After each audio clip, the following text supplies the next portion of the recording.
حمد المصلي الحمد لله رب العالمين والعاقبة للمتقين والصلاة والسلام على رسول الله محمد وصحبه أجمعين. أما بعد فأعوذ بالله من الشيطان الرجيم. بسم الله طالبانو او محترم علماء کرامو ټولو ته دا خبره کوو. علما را ولاړ شوي دي، بعضې ملاین را ولاړ شوي دي، یو دعا ذکر کوي او وایي دغه دعا که په هر وخت کې سړي وویل 360 حجونه دي، 360 د قرآن ختمونه دي، 360 مریانو ازادي ده او د 260 دینارو هغه خیرات ته ثواب دی او د هغه رقم 360 غمه بجنېدلی شي.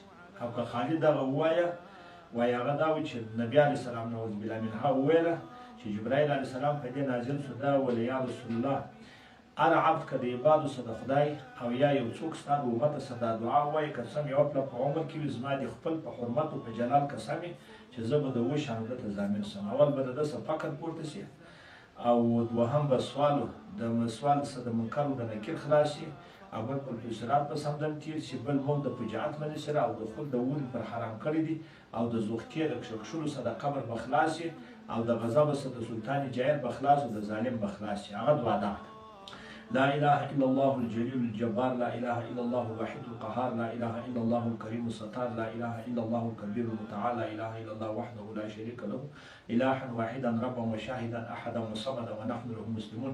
لا إله إلا الله وحده لا شريك له إلها واحدا ربا وشاهدا أحدا وصمدا ونحن له عابدون. لا إله إلا الله وحده لا شريك له إلها واحدا ربا وشاهدا أحدا وصمدا ونحن له قانتون. لا إله إلا الله وحده لا شريك له إلها واحدا ربا وشاهدا أحدا وصمدا ونحن له صابرون.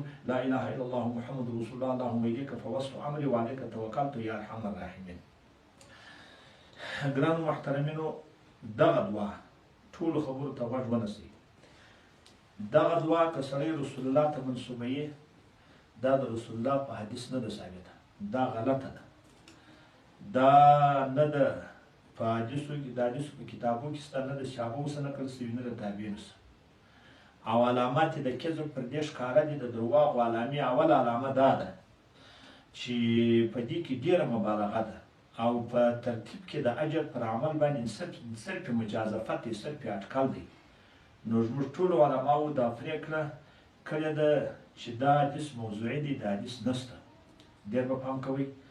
ښه وجه د رد یې دغه ده، دا دعا چې سړی رسول الله ته منسوبوي دا اصل نه لري، دا باطل دی، دا نه د کتاب څخه د رسول الله دغه د کتاب څخه د الله دی، نه د سنت څخه د رسول الله دی. او حدیث په دغه فضل کې چې مروي دی روایت شوی دا حدیث باطل مکذوب دی، درواغ دی. هغه چا هېڅوک هم نه کوي پیدا چې په دغه لفظ یې دغه حدیث راایستلی وي، دا بلکل هېچا هم نه دی راایستلی. ګوره دا دعا غلطه ده. بله خبره دا د معقوله سره، دا د منقوله سره د کتاب الله او د سنت رسول الله ټکرم ده.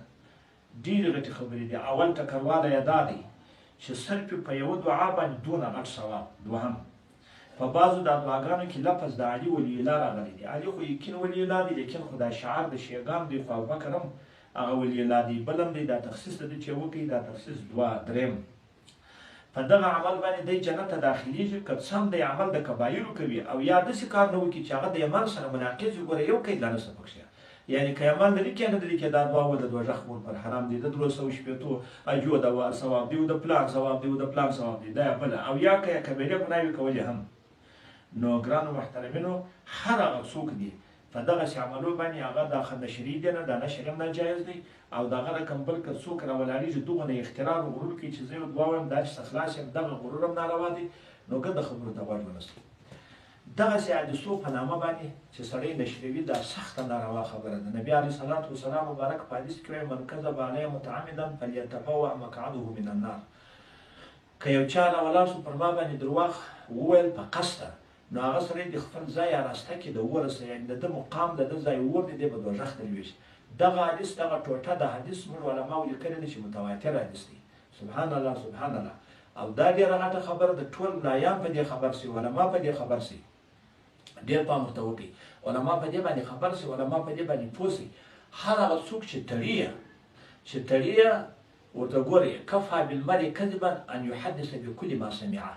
نبی علیه الصلاة والسلام مبارک د مسلم شریف په حدیث کې وایي هغه سړی غټ درواغجن دی، دی په دغه کې چې دی درواغجن دی په خپل په درواغو کې بس پرونډه اخیستې ده چې هره خبره واوري هغه وایي خلکو ته دا یوه خبره ده. دویم په دغه کې چې رسول الله مبارک وایي د ده ځای د ورسېدی د دې په اور کې ځای راستی کې که چا پر ما په کسه درواغ وویل هغه سړی چې د حدیث تلي دا هم درواغجن دی.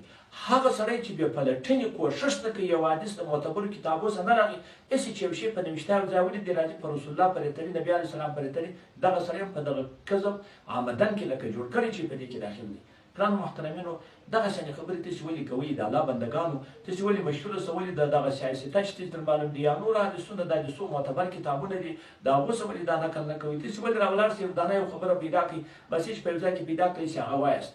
ګرانو محترمینو موږ د دغه ډېر پام وکړئ چې هغه یو سم محدث وي کینې د نړۍ په سطحه استاد د حدیثو وي سړی د هغه وصیتونه زده کوي د هغه خبرې زده کوي د داسې حدیثونه وایي او چې دی یا په سند خپله پوهېږي یا د بله څه زده کړی وي بیا دغه حدیثونه وایي دغه غټ درواغ په رسول الله پرې سبحان الله دا غټ درواغ دی تر الله پاک تر پر خدای سړی درواغ ترې تر هغه رالاندې تر دې غټ درواغ په دنیا کې نشته. حتی چې یو حدیث یې ووایه دا حدیث موضوعي یې ووایه بیا په ټول حدیث کې د دغه سړي کول نه قبلېږي او بل چې سړی کوښښ نه کوي دا سړی هم تر دغه لاندې دی. ګرانو محترمینو ډېر ځله دغه خبرې چې کوي دا ملایان نه وایي چې سم ملایان دي دغه کسانان وایي دا تعویزګر د ځان دپاره د خلکو جلبېدو دپاره دا تعویزګر چې باره غلط کاهنتوب کوي پټې دی معلوموي ماښام د چا حالات دی معلوموي د چا ښه والی او بدوالی دی معلوموي قبرونه دی معلوموي څوک په عذاب دی څوک وسع دی دا دی معلوموي دغه درواغ په رسول الله پرې ډېر دغه کسانان د دغه حدیثو تلي دغسې اجتناب وکړئ دا حدیث نه دی دا غلط دی دا بل ځای مه وایاست دا ټولو خلکو ته وایي چې دا حدیث نه دی او موږ دونه کتر اعتماد کوي درې سودا به د اخلاص او د ایمان ټکر هم نه دی راغلی هېڅ شی هم نه دی راغلی والله سبحانه اعلم. دا ایله خبرې دي ګډې خبرې ایله خبر دا چا سره که ایمان نه لري که نه لري چې ودې جنت ته چې کو دا ټولې ایله خبرې دي والله سبحانه